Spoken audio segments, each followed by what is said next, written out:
All right. Hey, everybody. This is Michael Imhotep, founder of the African History Network, host of the African History Network show. It is Wednesday, September 4th, 2019, and we are live.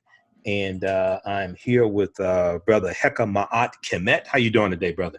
I'm good, brother. I'm good. Thank you. All right. Excellent. Excellent. And there is an event coming up, a conference coming up Friday, September 6th, 2019 in Pembroke Township, Illinois, which is about an hour away from Chicago. And this is the State of the Black Race, Past, Present, and Future. The State of the Black Race, Past, Present, and Future. And Brother Heka Kemet is a host of the event, and the organization he's with, the Black Awakening, they are the ones organizing this conference, and I will be speaking there Friday, September 6th. So, brother, it's good to see you again. I saw you at the Black Agenda on tour in Chicago. Okay. Yes, sir. Michi X, Jice Johnson, they have the tour going around, and I'm on the tour, and I've seen you at some other events, met you at some other events there in the Chicago area, Chicago State University, through the Black Mall, Cassiopeia, and the Yes, Black sir. Mall. Yes. So tell us what is going to take place Friday, September 6th, 12 noon to 7 p.m. at the Basu Farms in Pembroke Township. Let people know what's going on. Yes, sir. Yes, sir. So, the name of the event is State of the Black Race, or the Black Awakening Movement, which is the group that I'm a part of, presents State of the Black Race, Past, Present, and Future. Okay. We're going to talk about, we're going to have some dynamic speakers, obviously, including yourself, Brother Shaba Kojo, Mama Makeda Baker, Baba Khalil Bay. We're going to have some dope artistry from Sister Rhonda Sept. Still working on getting some live performances from some great conscious artists. Okay. Great music. Well, with a nice message. People watching, this is going to be on our YouTube channel also. So you put the word out. Let people know what you need. Say that again, family. I said, put the word out, man. We have people watching on Facebook. We're going to have people watching on our YouTube channel, Michael Imhotep. So put the word out. What do you need, and how can they get in contact with you? Oh, man, brother. So you could definitely reach out to me on my Facebook page, which if you just type in Brandon Maurice Edmonds, that's my Facebook page. Mm-hmm. I'm not sure if I'm going to be able to friend you because, Facebook hits you at 5,000. You can't get any more, but you could definitely reach out to me on my Instagram, which is going to be the PH Company. So the P as in Paul, H as in Harry Company. You can definitely reach out to me there. You can also reach out to our group page, which is the Black Awakening Movement. You can get that on Instagram and Facebook. Yep, the Black Awakening Movement, spelled just like how it's spelled. Okay. What we need, obviously, we need money. The event is free. We're not charging people to get in. We are asking for donations to cover basic costs. Simple things like the cost to clean out the porta potties. Mm-hmm. Simple things, man. There's not a whole lot of money we're asking for, but the premise of the event is to actually help raise money for the Black-owned farm that we're putting on that property where we're putting on the event. They actually have a museum of ancient, I can't say ancient artifacts, but artifacts that they've curated for the last 50 years or so. With their own personal funds. They're not funded by the state. This is not, one of those, and I don't want to be disrespectful, but if I'm being honest, a lot of those Black museums are funded by white folks. So in my opinion, when we have something where we have curated it ourselves, right, and, Black folks have not put their white folks have not put their pinky toe in it, so they're still controlling what goes in and what goes out, the history, the information, as far as who we are as people. I think it's very important that we do our best to preserve it. So they have all types of artifacts. Say that again, brother. We have to control the narrative.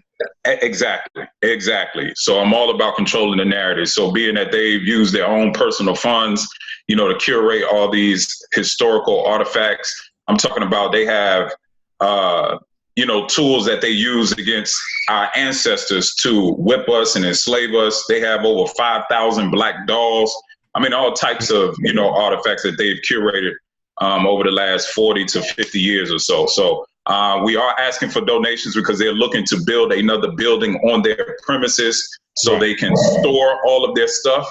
Obviously, anytime we can put any money in a Black farmer's hand, we need to. We're going to talk about that in a minute. How 45,000 African American farm, and turn your volume down a little bit. I'm getting some feedback. Oh, turn it down. Yeah, I'm here. I think I'm hearing your speakers. If you have some earbuds, if you can use those, that'd be good. If not, just turn it down a little bit. Yeah, there are only about 45,000 African American farmers. We had about 900,000 in 1930. Okay, so we've lost 14 million acres of land from 1920 to 1975, and what you are explaining to people, if people don't understand, the conference is taking place on a farm that's owned by African Americans. Okay, yes, sir. Is it pronounced Basu? BASU? Is that how you pronounce it? Basu. Basu, okay, Basu Farms. And on Basu Farms, on that land, they also have a museum, an African-American museum, right? Yes, sir. What's the name of the museum? It's Basu Museum. Okay, Basu Museum. Yes, and in sir. that museum, they have about 5,000 artifacts dealing with our history. Well, they have well over 5,000. That was just 5,000 Black dolls that they had. Okay. Yeah, so I mean, it's hard to even know how much artifacts that they have, already. But that's just from what they told me. They have, over 5,000 Black dolls and a plethora of other artifacts that they've collected and curated themselves with their own personal funds. Okay, so during the conference, it's taking place 12 noon to 7 p.m. Early on, people will be able to go through a tour of the museum. And we have to support African-American owned and operated museums because we have to control the narrative. The theme for the State of the Black Race Conference is past, present, and future. Okay, so let people know what is going to take place and what are going to be some of the things that are discussed and presented on. Oh, yeah, absolutely. So, just like the theme says, we're going to talk about the past, the things that obviously we've gone through in the past, things that a lot of us are aware of, things that we've done with the best intentions that may not have been the best things for us. Like, for an example, we talk a lot about integration, right? Mm-hmm. And on face value, integration was a good thing. But when you really dig deep into integration, it was probably one of the worst things that we could have done for our people with the best intentions. So there's no disrespect to the ancestors, Martin Luther King and the many other ancestors that have fought for us to be integrated, because I know why they did it. But unfortunately, they say hindsight is 100, or hindsight is 2020. So, when you look in hindsight, you realize that once we integrated, we literally gave up all the power that we had, because we gave up the land, we gave up our own businesses to be able to enjoy the white businesses and, the white jobs and things of that nature. When you look back, we were creating our own jobs. We had our own food distribution systems. We pretty much had our own Wakanda, if you could say it like that. So that's the past, present. Talk about things that's going on now, that's affecting us as a community, and things that we need to be doing now to get us out of the predicament that we're in as a people. And we're going to talk about the future, the things that we need to start doing to secure a better future for our babies. Okay. And you are the host. You have Baba Khalil Bey, who is speaking, Mama Makita Baker. You have spoken word artist Rhonda Sekhmet Ra, Brother Shaba Kojo speaking, and then I will be speaking as well. I'll be presenting on 6 principles of political self-defense, how laws and policies impact the economic condition of African Americans. And I'll have history interwoven into that presentation as well. And also, I think it's important to understand when we deal with the history and we deal with the civil rights movement, I think it's important to frame the conversation because the real fight was for desegregation. Mm-hmm. That's what the real fight was for. The real fight was for desegregation. When you study Dr. King, you read his books. Dr. King wrote 5 books. His last book, Where Do We Go From Here, Chaos or Community? When we look at when we actually study the civil rights movement, the real fight was for desegregation. What we got was integration. What was handed to us was integration. But what we were fighting was segregation. And our land was under attack during segregation. Our land didn't just start coming under attack during integration. Our land, we were losing farms. We were losing farmland. Just for instance, from 1930 to 1939, we lost over 200,000 farms. This is during the Great Depression. We were under attack then, you know. And what happens is the 1952 and 56 U.S. Interstate Highway Acts that were passed by Congress, lobbied for by the auto industry, because I live in Detroit. So Detroit is motor. So not only did the auto industry lobby for that, the auto industry also worked to keep mass transit from coming to Detroit, to keep people dependent upon automobiles, right? This is what the big three did. The big three, the streetcar system in Detroit shut down in 1956 because of the auto industry, right? And then we haven't had a mass transit system that has come to Detroit since then, because the auto industry don't want one. Right. So we have to understand, to connect the dots and look at this history. When we deal with the big three, and keep in mind, this is after the auto industry got filthy rich off of government contracts during World War II to build military equipment. After they got filthy rich off those government contracts, then they started the deindustrialization of the inner city. So we're ground hero for that. So in Detroit, we saw what happened. Right. So you have these great speakers. We're going to deal with history, past, present, and future. What is it that you want people to be able to walk away with? What is, not just walk away with, but take back to their communities and use, and families, things like this. Right. Absolutely. Absolutely. So the goal for me is to expose Black folks to a lifestyle that I believe can be more conducive to what we say we want, right? You know, we talk a lot about how, you know, the food is GMO. They're poisoning us through the food. We talk about the educational system, how they're miseducating our children. We talk about how they're under our you know, our youth are unemployed at a much higher rate than every other race or culture or people in this country.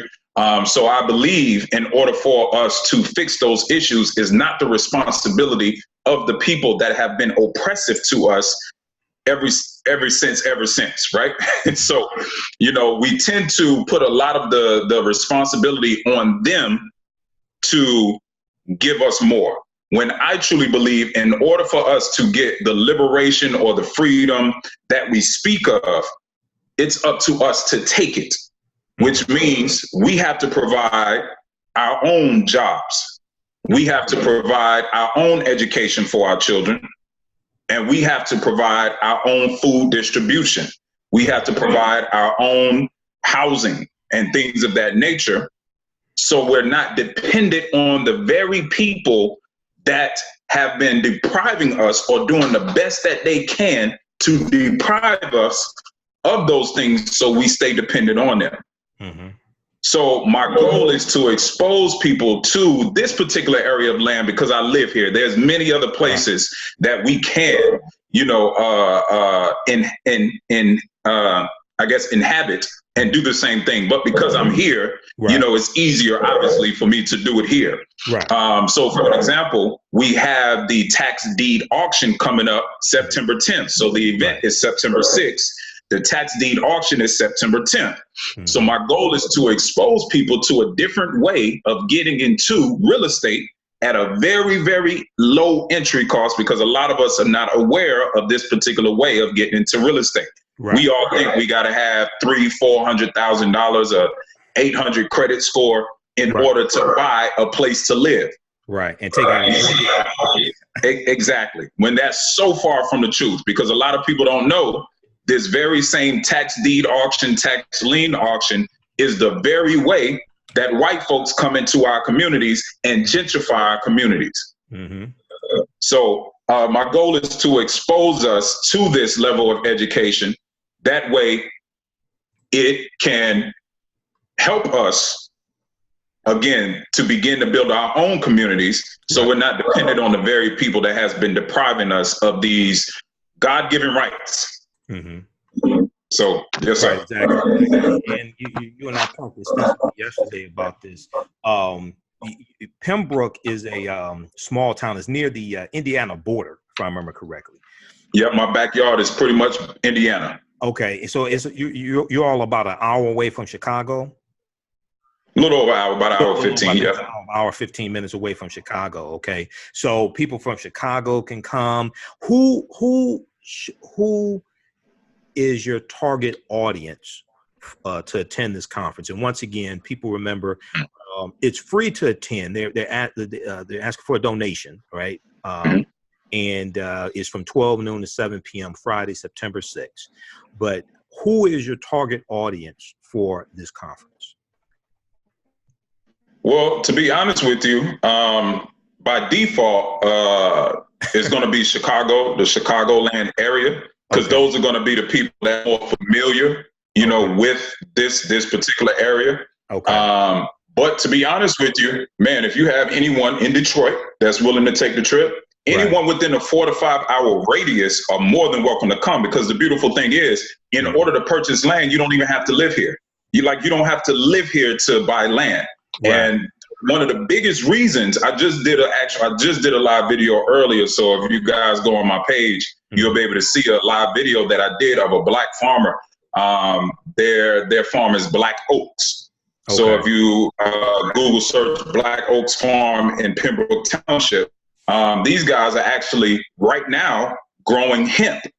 And I don't know if you know, but they just legalized marijuana in Illinois. So as of January next year, marijuana will be legalized in the state of Illinois. Now, we all know what's going to happen. Places like where I am now, where the land is super cheap and it's in abundance, the land is available in abundance, white folks are going to come out here in droves, buy up as much land on September 10th, the tax deed auction. They're going to buy up as much land as they possibly can and get prepared to be able to make billions off of the same industry that has been locking up our people for how many years? 50, 60 years? More than that, because marijuana was made illegal in 1937 because Harry J. Anslinger, who was the first chair of the National Narcotics Commission, lied in his congressional testimony. There was a concerted effort. See, people have to understand the history of marijuana, and marijuana is actually a Spanish term. Prior to the reason why they changed the term from cannabis or hemp to marijuana was because you had Mexicans coming to this country in the early 1900s, and because there was a disdain and a hatred that Americans, specifically white Americans, have for Mexicans. Okay, so marijuana was a Spanish term. The Mexicans were using for it. So they changed the language, and they used this term that was coming from the people who they had disdain and hatred for to reshape the way people thought about cannabis and hemp. Because when you actually go back and study the history of it, back during the colonial period, you had colonies that were growing hemp. Okay. And what happened was, it wasn't because of the drug itself that it was made illegal. It was because of who was using the drug. Harry J. Anslinger said that it was Filipinos, Mexicans, and Negroes who were using marijuana, and that white women craved black men sexually when they were high on marijuana. This was his congressional testimony. This is why, so that led to the marijuana prohibition tax of 1937, which basically made it illegal except for medicinal purposes. Okay, so when you study the history, just like cocaine was legal in this country until black people started using it, black men. Opium was legal in this country till Chinese started using it. right? So when you study the history of drug laws in this country, it wasn't the drug that was the problem. It was who started using it. It was the people. Yeah, as long as white people were using the drugs, it wasn't the issue. When non-white people started using the drugs, now all of a sudden it becomes a problem. Okay, right. So yeah, so and what you're talking about, I think, is extremely important because we've seen Colorado, we've seen other states, just like in Michigan. Michigan, recreational marijuana is now legal in Michigan. Okay, it became legal this year. So, but then you start looking at, well, wait a second, the people who were locked up for just selling. I'm not talking about people who were locked up for selling marijuana and murder. I'm just talking about people who are locked up for selling marijuana. It's like, wait a second, these are some of the experts. They should be some of the first people who can now legally sell it. Right. Yeah. So when you talked about the land, how do you have any idea how much land, or you want people to know like how much land is going to be available, or anything like that dealing with the sale on September 10th? Man, I'll tell you what I can do. Okay. I can go run and get my book real quick and show you how much land is going to be available, just to kind of give you an idea. Okay. I mean, you're talking about, you're going to have vacant lots, but you're going to also have lots that have structures on them, houses that quite a few of them are actually livable. Like you can, ideally, theoretically. So they start the bids at $750, right? Because it is an auction. Right. Theoretically, depending on how you bid and what you bid on, theoretically, you could very well come out of this auction for $750 with a lot, with a house on the lot that's livable. Okay, so a lot of these lots already have a house on the lot. A lot of them, depending on where. Like for an example, Kankakee, we're in Kankakee County, and then you have Kankakee, the city. So in Kankakee, the city, they have, I can't even estimate how many properties they have with houses on them already. Obviously, some of them may need work, but quite a few of them are livable. Like you could literally bid for the house, get it, and go move in it the next day.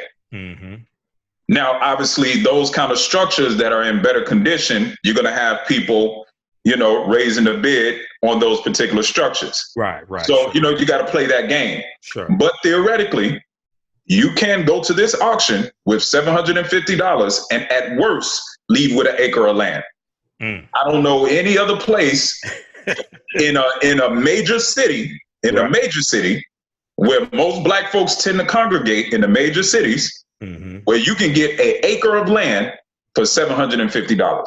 It doesn't exist. Wow. So most of us congregate in these big cities. We kill ourselves to live in these big cities, in small, cramped spaces where your neighbors are literally right on the other side of the wall. You can hear all the conversation. Cops are circling around all day. All of that stuff is stressful, because when we see that, all we think is it's an automatic stress signal, and a lot of us don't even realize it. So I truly believe, man, we will be so much better as a people. We can come to areas like this, be able to de-stress and live amongst nature. You know what I mean? Right. But we tend to run away from it because we think living this kind of lifestyle is for slow. It's like Green Acres, man. It's like Green Acres. They moved from New York City. Yeah, man. So I could definitely, man, if you give me a minute, I can run downstairs, go get my book, and I can flip through to show you how much property is available in this particular county. Okay, no problem. Go ahead and do that. All right, yep, give me like 30 seconds. No problem. All right, he'll be right back. How's everybody doing? If you're just tuning in, this is Michael Imhotep, founder of the African History Network. Follow us on our Facebook fan page, The African History Network, The African History Network. Also on our YouTube channel, Michael Imhotep. We're speaking with Heka Kemet, who is the host of the State of the Black Race Conference, Past, Present, and Future, that's coming up Friday, September 6, 2019. 12 noon to 7 p.m. This is taking place in Pembroke Township, Illinois. Okay, so this is about an hour and 15 minutes away from Chicago. It's right near the Indiana border. Okay, so those in the surrounding area, those within about 4 hours or so, 3-4 hours, come on out. And now also you were telling me yesterday, Pembroke Township. Wow. Okay. So that's all the properties. Okay. so Yeah. Pembroke. This is a book. And Pembroke Township. It's Go ahead. 135 pages of properties that's available in this county. Okay, in the county. And then in this city where the event is going to be, there's, let's see, if there's 135 pages in the county. Let's see. Hold on one second. Okay. 30 pages of it are properties that are available just in this particular township. Okay, 30 pages just in the township of Kankakee? No, in Pembroke Township. Oh, Pembroke Kankakee is a neighboring city. Right. Yeah. So you have Kankakee County, which encompasses Pembroke Township, Kankakee, Bradley, Bourbonnais. There's a cluster of cities in Kankakee County. And I'm in Pembroke Township, which is a township in Kankakee County. Right. Okay. Now, Pembroke Township, you were telling me yesterday, that's predominantly African-American city. Is that correct? Historically, it's still predominantly black. I think about 60% may still be black. But 40, 50 years ago, it was pretty much 100% black. Okay. So it's still predominantly black. But the Mexicans are moving in, by the droves. They're buying up the land like it's candy. Right. But ironically, with all of this, ICE stuff that Trump has going on, they've actually come out here and got a lot of those Mexicans that have purchased land and have deported them. So a lot of that land in the next couple of years is actually going to be available as well for the tax, because they're not going to be able to pay the taxes on it. Okay. So again, this is something that we're combating, because there's even ways before that land goes up for the tax deed auction, which again is coming up September 10th. There's ways that we can purchase that land before it even goes up for the tax deed auction, because there's something called tax lien. Right. Tax lien certificates. There you go. So, and these are all things that we are not aware of, because we're not taught about it in school. Sure. Unfortunately, our families don't, historically on a grand scale, I'm not saying black folks don't teach this stuff, but on a grand scale, this is not something that is a regular conversation in our community. Right. So we're not educated on it. Right. This is my goal, is to educate more black folks on, hey, look, you actually don't have to have good credit to buy real estate. Actually, your credit score could be 0. You can buy real estate. Actually, you can use real estate to fix your credit. Right. So, and one of the things when we talked yesterday, and this is something that I've seen, a lot of people, not just Hispanics or Mexicans, not just Hispanics, but a lot of non-black people in general, they'll go and buy land like this, buy an acre land. They'll go and put the mini houses on it that you can order and construct yourself, one of these little mini houses, and they'll live in that mini house, for a year or two, save up their money, then build a house on that land. Or they may get one of the prefabricated houses, one of the larger prefabricated houses, put it on that land. But the first thing they'll do is go buy the land first, And you talked about how also they'll live in a trailer home. Talk about that for a minute. Oh, yeah, absolutely. So they'll get a mobile home. They'll get, the most basic mobile home they can get. They'll park it on the land, and they will live in that mobile home until that house is fixed up. Man, I'm talking about it's almost astonishing and mind-blowing how within a year a piece of land can go from woods and trees cleared off and a house is on it within a year. Like I've seen it multiple times with my own 2 eyes. I wish I could take you guys on a tour right now just to show you some of the houses where literally a year ago, 2 years ago, it was all woods, trees, everything, you know, where most people will see it and be like, I don't want nothing to do with that. But the Mexicans come out here, clear off that land and build them a brand new house within a year or two. Exactly. And your screen is freezing up also. I can still hear you, but you're freezing up. But, you know, oftentimes what happens, and I talked to you about this yesterday. I talked to you yesterday about this. And Professor James Small and I, we were on a panel discussion back in November 2017 in Atlanta at the second annual Black Power Awards. It was a panel discussion for a documentary, the Black Friday series from director Rick Mathis that deals with economic empowerment for African Americans. You know, sometimes because of trauma that's happened to us here in this country, because of our parents not knowing, because we don't have these conversations at the dinner table or in our families, sometimes immigrants can come to this country and they can, okay, I think we lost him, but he'll be back in a minute. Sometimes immigrants can come to this country and, okay, he's back. Yeah, as I was saying yesterday, you know, sometimes immigrants can come to this country and they can see potential or see opportunities that maybe some of us don't see because of historical trauma that's happened to us, because it's not talked about in our families. Now, historically, African Americans had an agricultural basis coming out of slavery. You know, the first thing we wanted to do was own land. And, you know, we're going to own between 16 million to 20 million acres of land after slavery. We're going around up between 1910 and 1920. We're going to own right around about 16 million acres of land or so. But what's going to happen is we didn't understand the laws.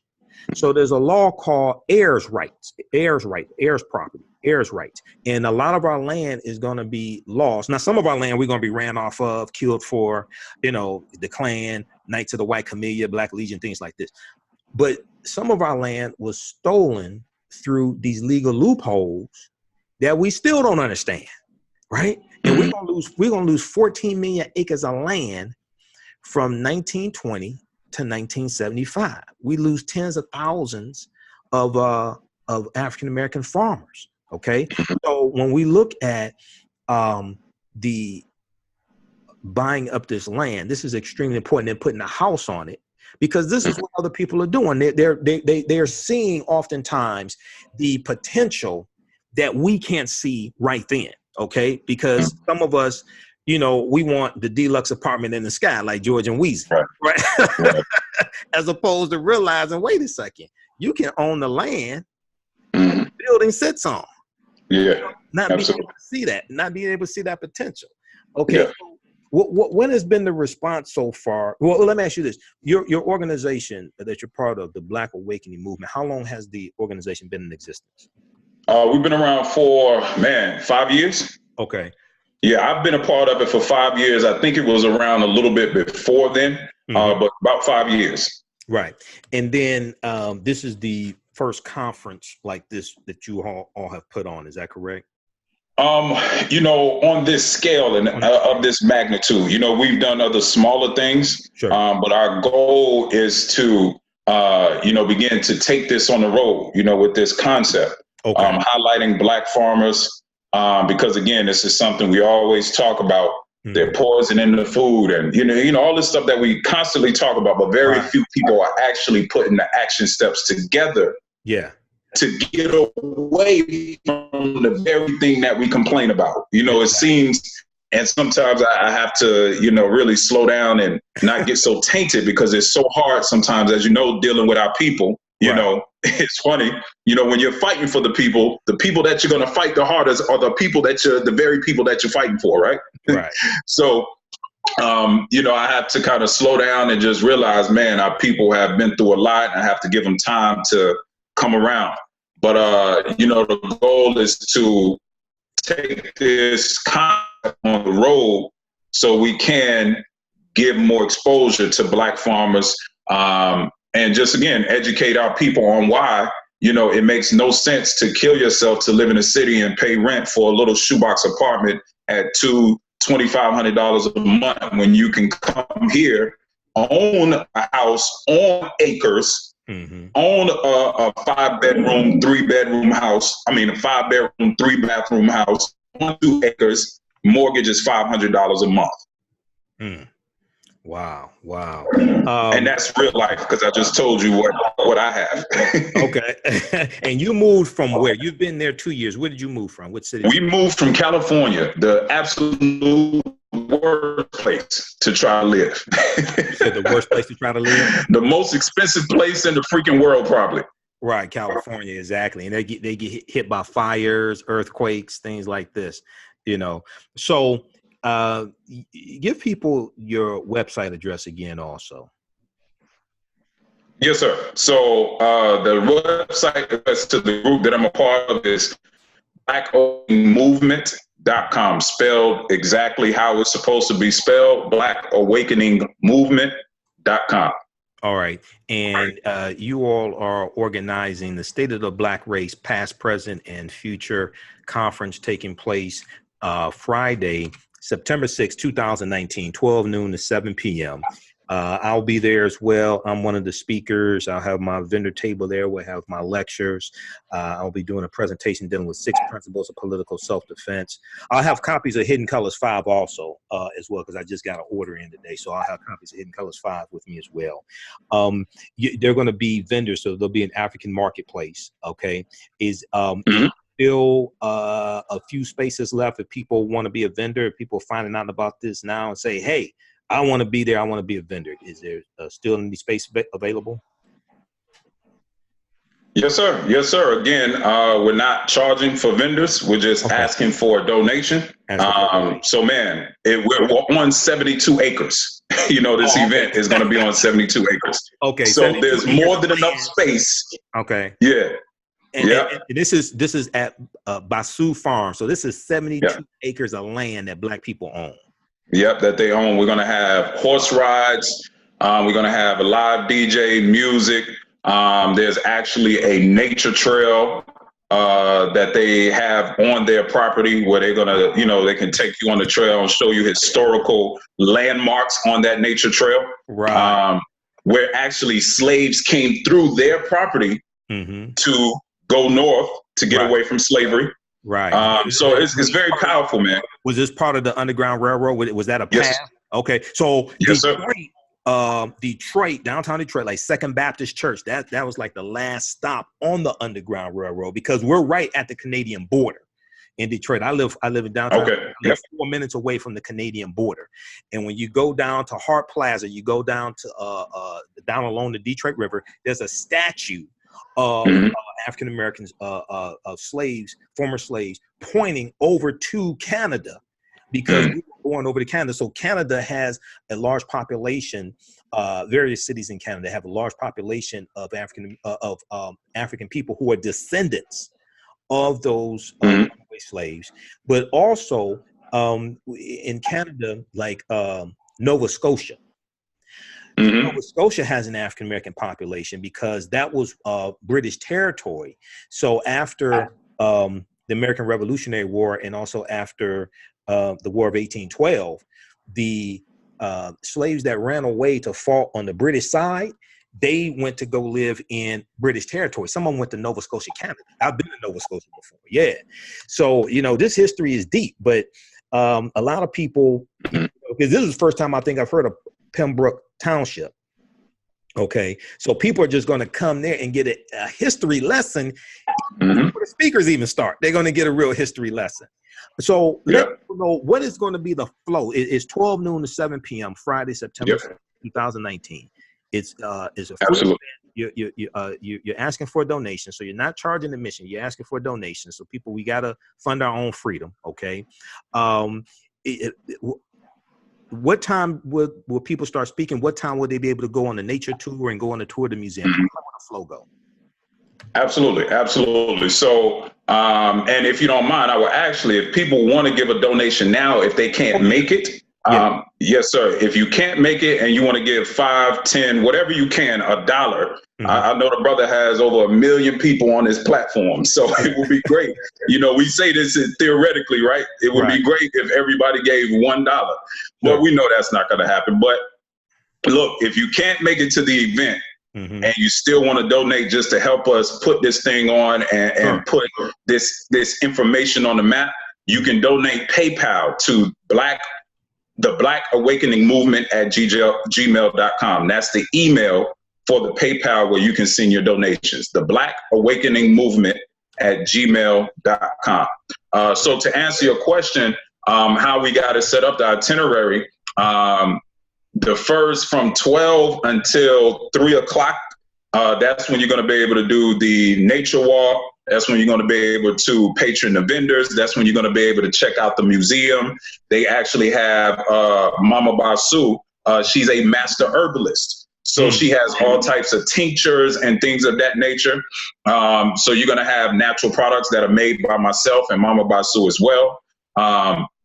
So in that time frame, that's when you'll be able to kind of, just go around. You actually, because it's a farm, they're actually going to have food available for you to literally pick with your own hands, straight from the ground. So again, we're going to have horseback riding, so we're putting everything we can together to give people a different experience, because it blows my mind sometimes how most of us don't even know, or never even seen the source of our food before. We've never seen a corn stock before. Right. We've never seen a real chicken before. So it's amazing, man. It's amazing. Like there's people. A lot of chickens today, that full grown in about 6 weeks, but that's because they're on steroids and things like that. Yeah. Go ahead. I'm sorry. Go ahead. Oh, yeah, no, absolutely, man. So, man, I can go into the whole science of how that chicken is not good for us, how that is forcing our children to, go through puberty a lot faster. Young girls are, getting their menstrual cycle at 9 and 10 years old, and we don't make the correlation to, well, if we're pumping them full of chicken, that goes from a baby chicken all the way up to a full-grown 8-10 pound chicken in 2 months, like we have to make that correlation. So, without going off on a tangent, because I can go on all day about this stuff. Yeah, man. So we're just doing our best to give our people a different experience. Okay. Well, that is fantastic. And then once again, people can donate through PayPal at Black Awakening Movement at gmail.com through PayPal. And your website is the Black Awakening Movement.com. That's your website. Just blackawakeningmovement.com. Okay. Blackawakeningmovement.com. Yeah, that's right. It's the website. Okay. Blackawakeningmovement.com. And okay, I'm on the website right now. And is there a link to PayPal on your website where people can donate also through your website? That's a good question. I'm not sure because I don't run the website. Okay, that's fine. That's fine. Yeah, I'm not 100% sure. I believe it is. I'm pretty sure it is. Yeah, I'm pretty sure there is because we do solicit donations often. So I'm pretty sure there is a link, to where they can donate. Okay. Buy Black, contribute. Let me see. I'm looking at the website now. Okay. Yeah, but you can do it through definitely do it through the PayPal email address I gave you. Okay.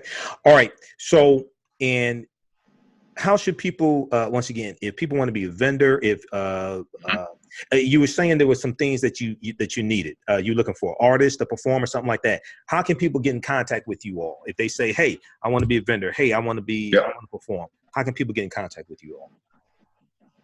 So I'll tell you what, let me pull up the flyer. I'll give you the information. So if you want to be a vendor, you can go to theblackmall.com/events. You can sign up to be a vendor there. Again, it's free. We're just asking for a donation, to be a vendor, whatever you can give. Obviously the more, the better. Especially if you come and you make a good amount of money, just pay it forward because all of that money is going to go directly to the owners of the farm where we're holding the event. So none of this money is for profit. All of this is going directly back to the community to help us continue to build what I am officially calling Little Wakanda. Yes, sir. Yes, sir. So you can go to State of the Black Race. I'm sorry. No, that's the Eventbrite. Eventbrite is stateoftheblackrace.eventbrite.com. But if you want to be a vendor, go to theblackmall.com/events. Now, if you want to be a performer, you can call me directly. My number is 815-351-4685. It will probably be better to send me a text. Yeah, send me a text. That would actually be better because I'll be able to respond faster. Yeah, so you can send me a text to 815-351-4685 if you want to perform. And yeah, and even if you want to donate, again, the email is theblackawakeningmovement@gmail.com. If you forget, just send me a text, 815-351-4685, and we'll make sure we get that donation to where it needs to be. Okay, fantastic. Fantastic. All right, brother. Well, look, man, I'm leaving out early Thursday morning. And you and I talked yesterday. So I didn't even know that. I just found out from Cassiopeia of the Black Mall on Monday this event was taking place, and then I saw your picture on here. I said, man, that looks like the brother I see in Chicago. So I got to Cassie, because we Cassie and you and we all saw each other at the Black Agenda on tour when it was in Chicago with Dice Johnson. So I said, man, let me contact them, see what's going on. So I have to leave out early Thursday morning and get ready for all this. But this is fantastic. I know this takes a lot of work to put on. So we'll support this, and people from the surrounding area come on out and support this. 2, 3, 4 hours away. Definitely people from Chicago.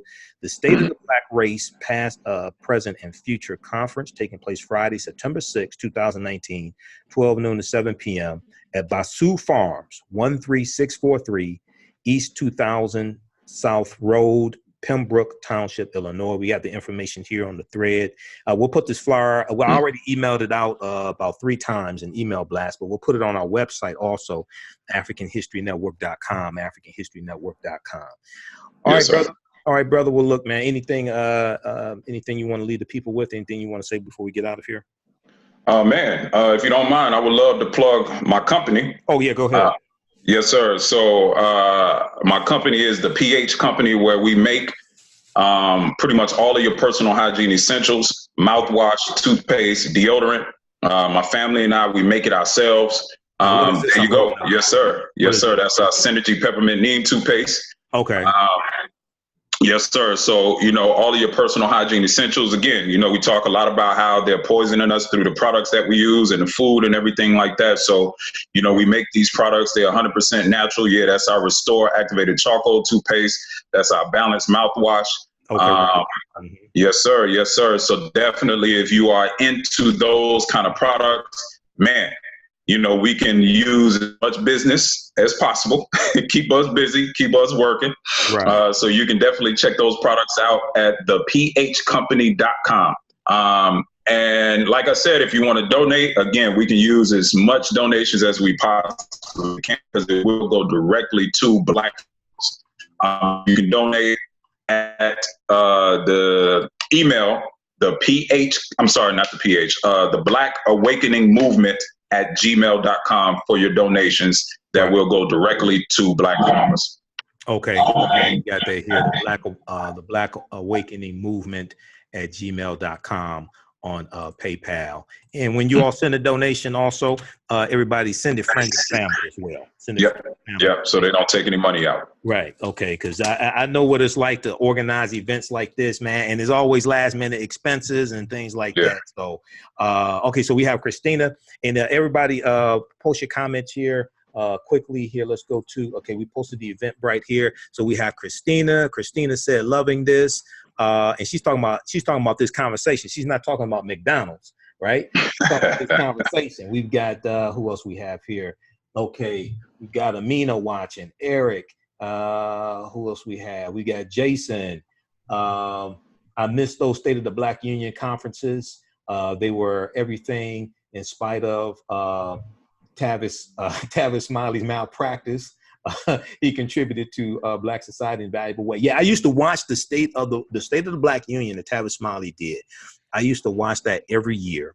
There was some good information, but one of the problems, and Tavis even talked about this, and some other people, one of the problems with it was that Tavis doesn't have an infrastructure to be able to follow up with all the things that people say need to be done and things like this. Because he planned events, so he doesn't have a grassroots organization that can then really push these initiatives, month after month after month, etc. But I remember he had Dr. Naeem Akbar one year on there. I remember there's a lot of good information that they disseminated. Okay, Kathy said, wow. Okay, Kathy said, loving this information also. We got Carol watching. What state is that? So it's the state of Illinois, and the S is somebody told me that. The S is signed, state of Illinois, Pembroke Township, and the township is 60% African-American. Yeah. And it's near the Indiana border. So people in Indiana, people in Ohio, I'm coming from Detroit. So Ohio is closer. So people from Ohio, people from Chicago, African-Americans, Cleveland, come on out. Yeah. Indianapolis is only 2 hours away. Indianapolis is 2 hours away. Okay. So all the African-Americans that watch the Indianapolis Colts play football. I don't know why, because Colin Kaepernick still don't have a deal. So I don't know why we watching football, but that's another conversation. Watch some of my other videos I just did dealing with Jay-Z and his backdoor deal to undermine Colin Kaepernick. Go watch that video I did. Okay, so we got Crystal Mendoza, Catherine, just a few of the people watching. All right, brother, look, we're gonna get out of here. I will see you. I'll see you Thursday night. I'll get in sometime. I'll see you between Thursday and Friday. And you all keep up the good work. Hope to the family. I look forward to meeting everybody also. Okay. Much love. Okay, brother. Take care. Talk to you later. All right, everybody. All right. Peace. All right, peace. All right, everybody. Stay tuned here. Okay, so everybody, be sure to follow us on our Facebook fan page, The African History Network, The African History Network. And follow us on our YouTube channel, Michael Imhotep, IMHOTEP, on YouTube as well. All right. And then also we have the Hidden Colors 5 also available at our website, AfricanHistoryNetwork.com, AfricanHistoryNetwork.com. Hidden Colors 5 is available. For each copy you purchase, you get 3 of my DVD lectures free also. And you can disconnect yourself. I tried to disconnect you. I'm not sure why. You still there? Okay. It was frozen. We just got to order Hidden Colors 5 in. So Hidden Colors 5, the Art of Black Warfare, from director Tariq Nasheed. For each copy you purchase, you get 3 of my DVD lectures. You get 3 of my digital downloads free. These are some of my latest presentations. You get 3 of them free. It's available at AfricanHistoryNetwork.com, AfricanHistoryNetwork.com. And we'll post a link here for you as well. And then all of my DVD lectures are also available at our website, AfricanHistoryNetwork.com. For each copy, we have my lectures in the digital download, some in digital download, but most on DVD. We have them in bundle packs also, okay? And my latest bundle pack is the Black Migrations 1619 2019 bundle pack. It includes 6 of my lectures I've done this year, okay? All right, Hakeem, can you live in another state and buy? Yes, you can. That's one of the things he was saying, Hakeem. You can live in another, you don't have to live in the state of Illinois to buy property there, because people are coming from other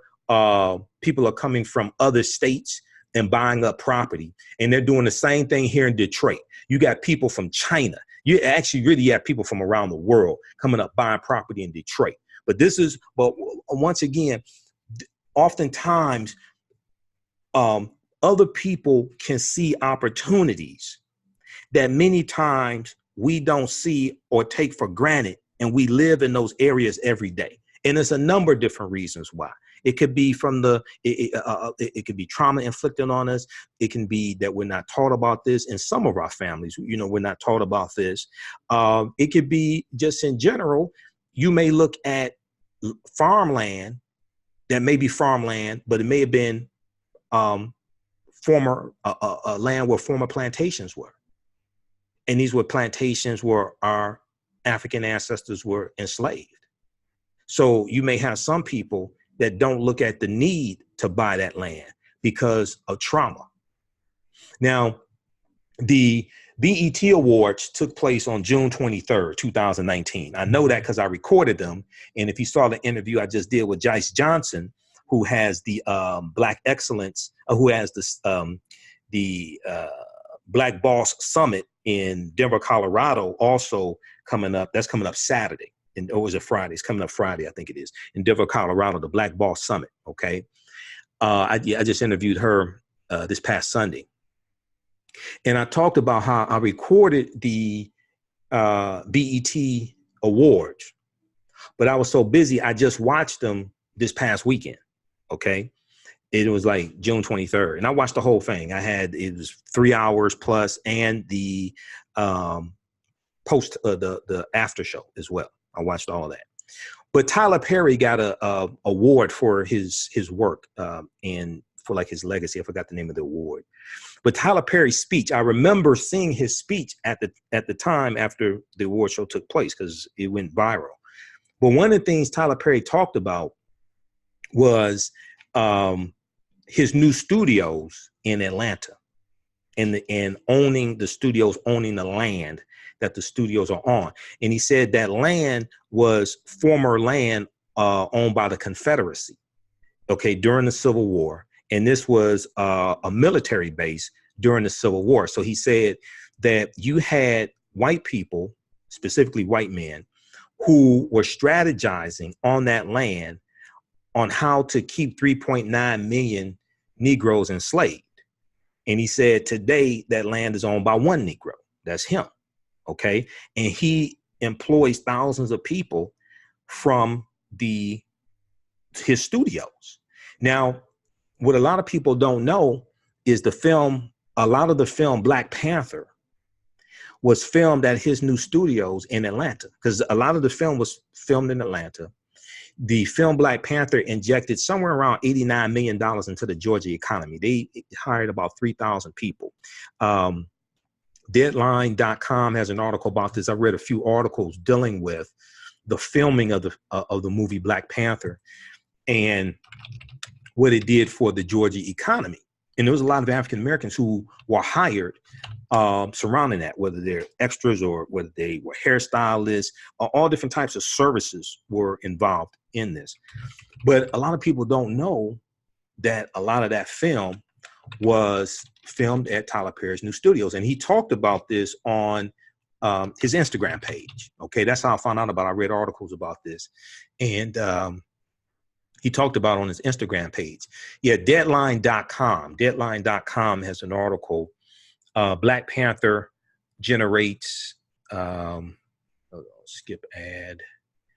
It generates $89.3 million for Georgia economy. This is from February 7th, 2018. Okay, because a lot of you all know that I've done lectures dealing with the film Black Panther. I've done extensive research on the film, the history of the Black Panther comic book, etc.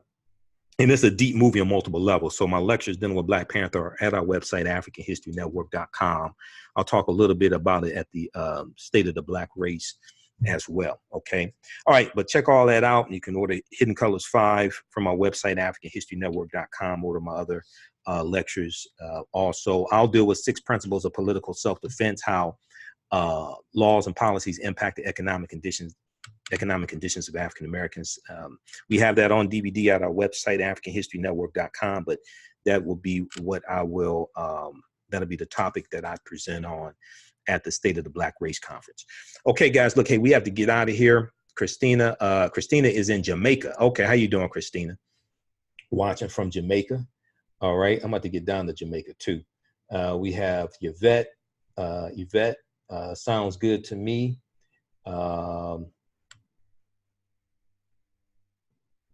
Okay. All right. And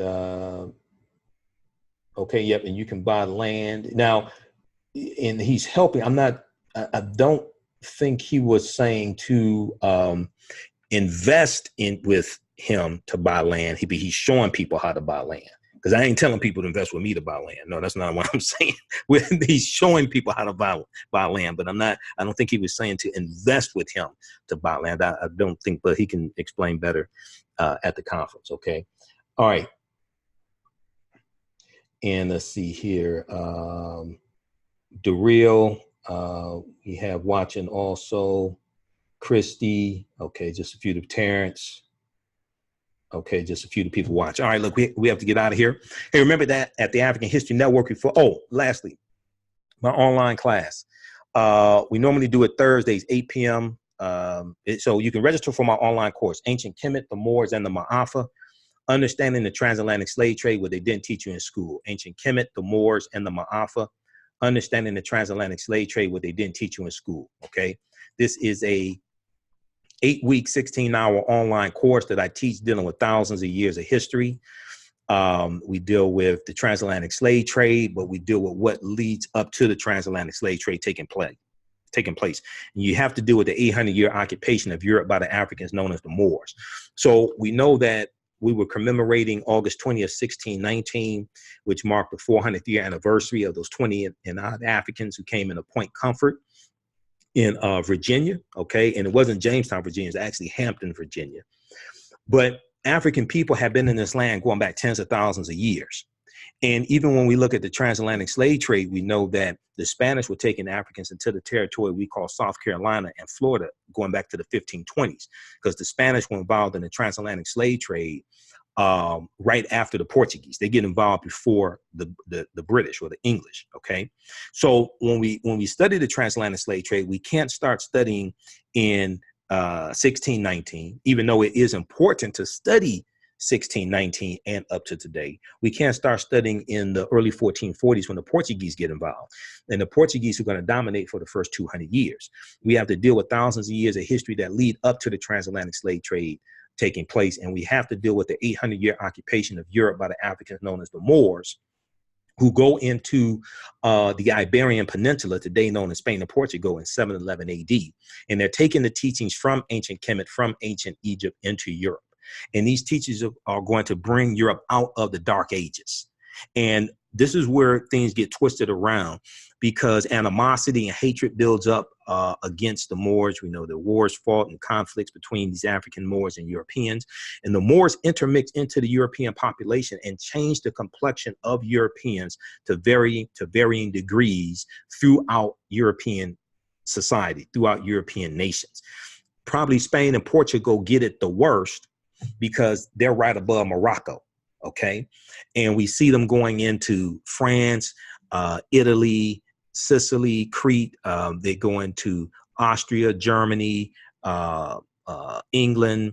The Moors go all throughout Europe. Okay. And they're going to change history. But all these things that we taught Europeans are going to come back to kick us in the behind. And this is going to lead to the transatlantic slave trade taking place. When Columbus set sail August 3rd, 1492, on the Nina, the Pinta, and the Santa Maria, he's using nautical instruments based upon technology that the Moors introduced into Europe. And all these things are going to come back to kick us in the behind. One of the things he's searching for is another source of sugar, because the Moors introduced sugar into Europe, and a lot of Europeans get hooked on sugar. So when you look at Haiti, Puerto Rico, Honduras, Panama, Jamaica, okay, they're setting up, those were all lands that Columbus is going to conquer, and they're setting up sugarcane plantations on those lands, in those areas, because you need warmer climates and tropical climates to grow sugarcane. Okay, so what we deal with is a chronology of all this history. Okay, and so your history and culture gives you your VIPs, your values, your interests, and your principles, and they influence your economics and your politics. And what a lot of people don't understand is that when you really study a chronology of the transatlantic slave trade and connect it to the history of the Moors in Europe, the transatlantic slave trade is actually Europeans getting revenge on the African Moors for what happened in Europe. Transatlantic slave trade didn't just fall out of the sky. It is the culmination of a sequence of other historical events. Okay, so in the dehumanization of African people that took place for the transatlantic slave trade to happen didn't start in 1440. That goes back to the Moors in Europe as well. The dehumanization of African people. All right. So these are things that we deal with on the online course. So normally meets Thursdays, 8 p.m. to about 10 p.m. It's an 8-week, but it's actually going to be 9 weeks because I threw in a class number 2. We specifically dealt with the 1619 project and the 400th year commemoration of Virginia, or what they call Jamestown, Virginia. All right. So we do the classes live, but they're all recorded. So as soon as you register, you can watch classes 1 through 3. There's also about 36 hours of bonus content. All right. Classes are normally $130. They're on sale $80. You can watch over and over again, watch from around the world. It's PG-13. So you can use this for your children, like 13 years and up. It's PG-13. I don't do a lot of cursing. It's not vulgar, etc.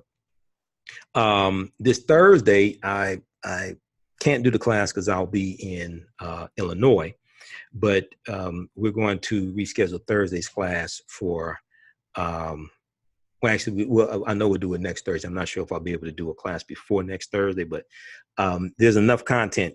You'll watch classes 1 through 3 and the bonus content. So there's enough content there to keep you busy. All right. So we posted the link here. You can register for that. We also have it on our website, AfricanHistoryNetwork.com, AfricanHistoryNetwork.com.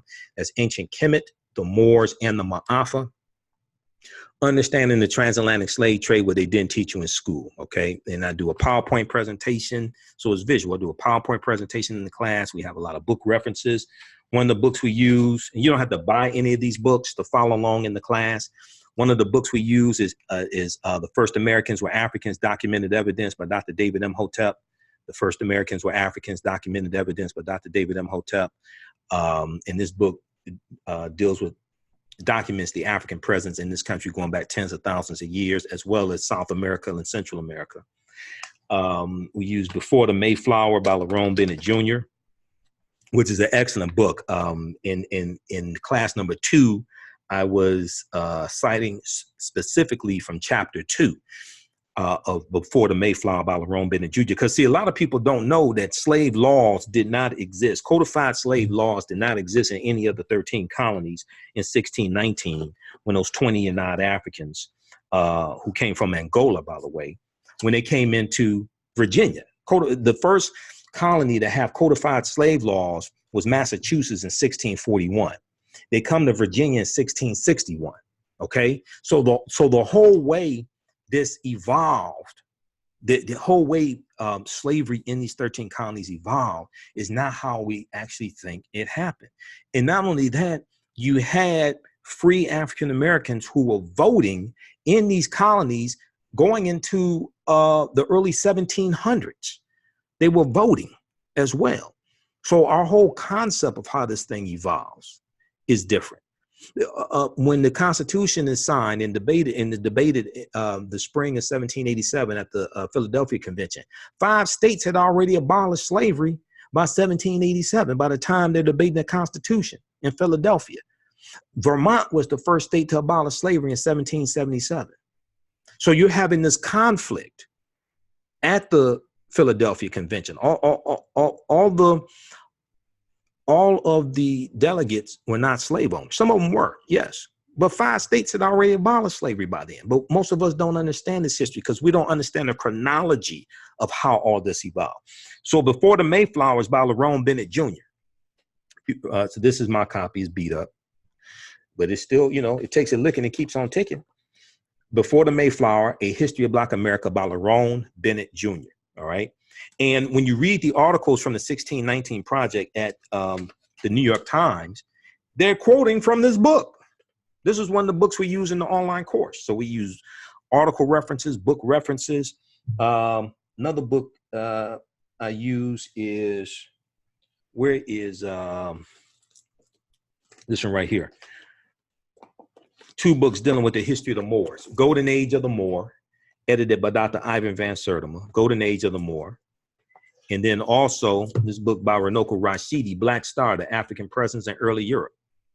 These are two of the books that we use dealing with the history of the Moors. Black Star, the African Presence in Early Europe. Fantastic, fantastic book by our brother, historian and archaeologist, Runoko Rashidi. Okay. And this book right here, this is one of the preeminent books. This is edited by Dr. Ivan van Sertima, one of the preeminent books dealing with the history of the Moors during the medieval times in Europe. Okay. Golden Age of the Moor. All right, Laretha in Colorado, Bridget, people learn what he's telling you. Very important. A lot of us are awakened. We reach, are a lot of people who we are reaching are becoming awakened. Will you repeat how to get his products? Which products are you referring to, Catherine?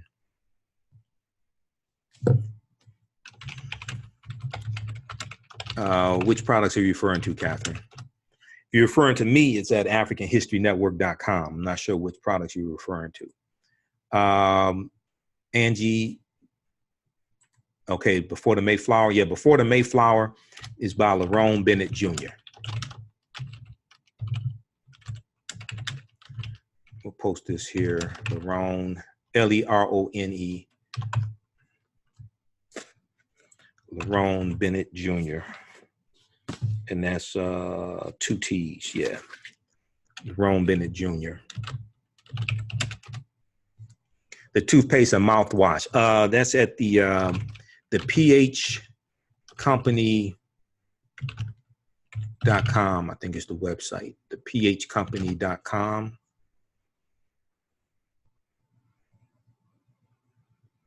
No, that's not it. Hold on, let me look here at the website. What was the name of his website? Hold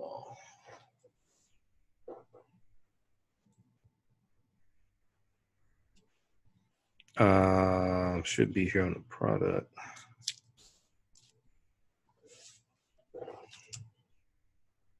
The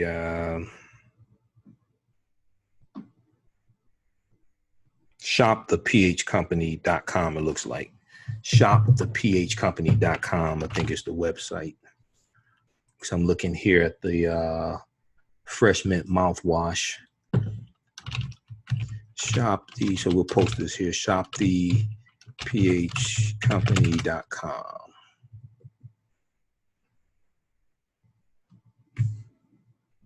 Okay, that looks like the website for it. All right. Okay, I've been doing some, check out the latest videos I've done also. We have here on Facebook, the one I did dealing with Jay-Z and his backdoor deal to undermine Colin Kaepernick. That's been viewed about 15,000 times just here on Facebook alone. And yeah, that's it. Yeah, shopthephcompany.com. And then also it's on our YouTube channel. And when you go to our website, AfricanHistoryNetwork.com, click on the link that says listen to podcasts.